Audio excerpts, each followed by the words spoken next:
alaikum jama'a barkanmu da wannan lokacin.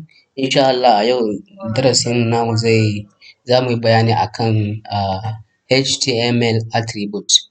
So me ake nufi da HTML attribute?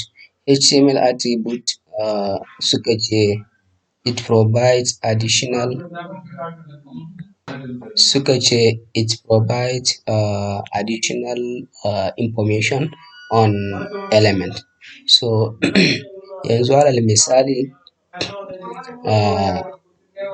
heading 1 namu bari mu bashi attribute na aligning text ɗin yadda muke son rubutun heading 1 namu zai kasance. Yanzu bari mu sa mishi attribute mai align. So align zai daidaita ma rubutun a inda kake so, a tsakiya, a dama, a hagu. So yanzu muna so rubutun mu na heading 1 namu ya kasance a dama, bari mu sa mishi right. Sai mu zo refresh na browser mu. So gashi ana gani. So muna so rubutun heading namu ya kasance a tsakiya, za mu shiga nan mu canza mishi mu sa center. Muyi saving mu zo muyi refresh.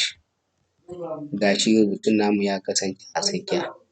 So wannan kaɗan daga cikin attribute da ake da su. Akwai attribute irin su class, muna da irin su ID da dai sauransu. So insha Allah a gaba insha Allah za mu ga cikakken bayani akan attribute da amfanin su insha Allah.